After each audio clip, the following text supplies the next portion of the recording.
You will find the link to crypto influencer watch list in the description and pinned in comments below.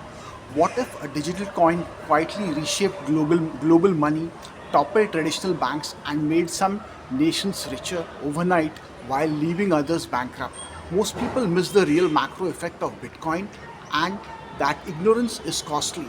In this video, you will learn how Bitcoin changed inflation, banking power, national currencies, and where real profits and real risks hide.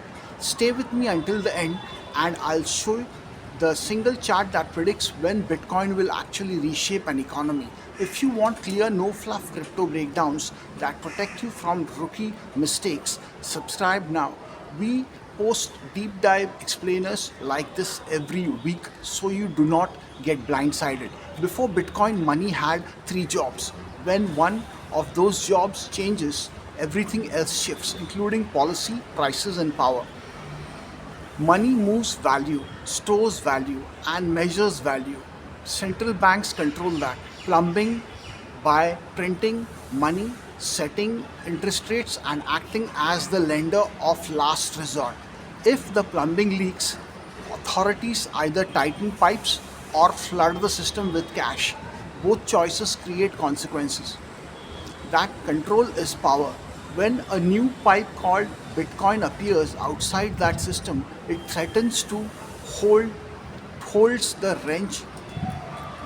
It threatens who holds the wrench. So what happens when a parallel money shows up? Here is the part most beginners misunderstand. Bitcoin does not just cause spikes. Bitcoin alters how inflation is measured and fought. Inflation is usually about the supply and demand for a national currency.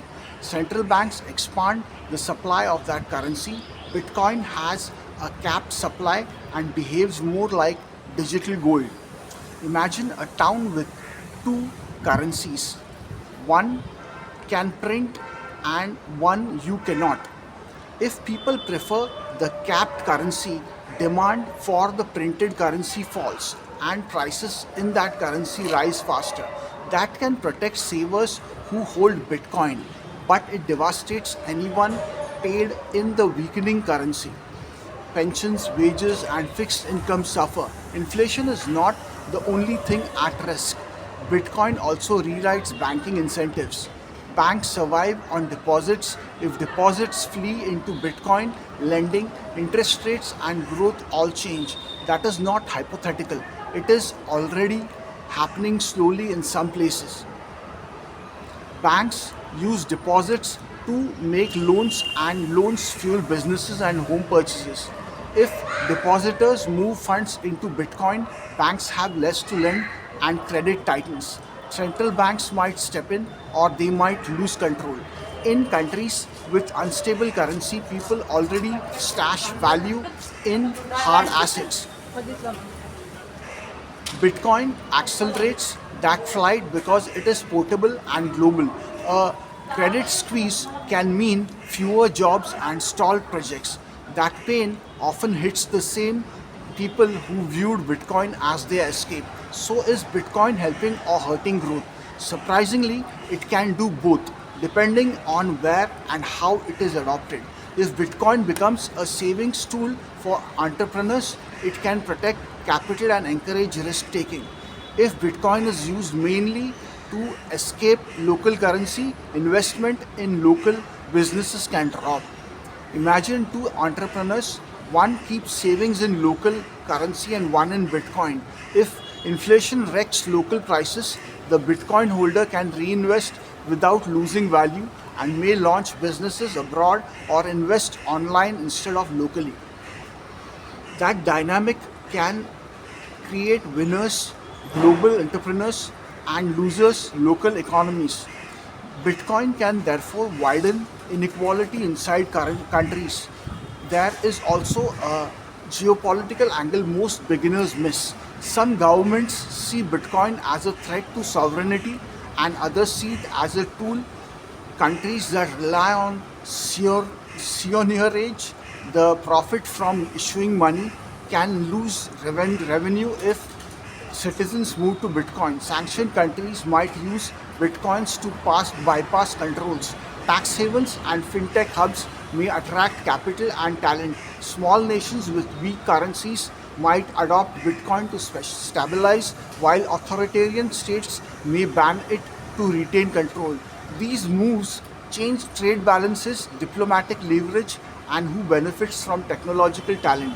Now, here is the twist almost no beginner expects. Bitcoin's volatility can make normal financial hedges fail and create systemic vulnerability that regulators have not fully prepared for. Financial institutions use hedges and models based on past correlations. If Bitcoin decouples or spikes, those models break.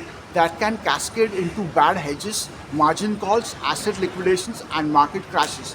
A moderately leveraged fund using Bitcoin as collateral could be forced to sell, pushing prices down and triggering others. This domino effect can hit pension funds and retail investors who are increasingly exposed. A sudden unwind could wipe out savings. So, how do policymakers and individuals respond? The answers are imperfect, and that is the most valuable part of this talk. Here is the single framework that helps you predict when Bitcoin will reshape an economy. Three indicators matter: adoption rate among citizens and businesses, strength of the national currency measured by inflation and policy credibility, and capital mobility, meaning how easily people move money across borders. When all three align, Bitcoin's macro impact accelerates. If a country has high adoption, a weak currency, and open capital flows, the shift can be fast. If a country has low adoption, a strong currency, and close capital controls, the shift will be slow or may not happen at all. This framework tells you where to be cautious, where opportunity hides, and when to expect major economic changes. Those changes could make or break your savings. If you care about Bitcoin and your country's economy, follow three practical rules. First, diversify currency exposure. Second, limit leverage. Third, learn to read policy signals like inflation reports, capital controls, and regulatory moves. Diversify by keeping some assets in stable currencies and some in diversified baskets. Limit leverage because volatility kills leveraged positions. Learn policy signals because they are early warnings. Ignore these rules and you risk losing decades of savings. Follow them and you dramatically reduce catastrophic outcomes.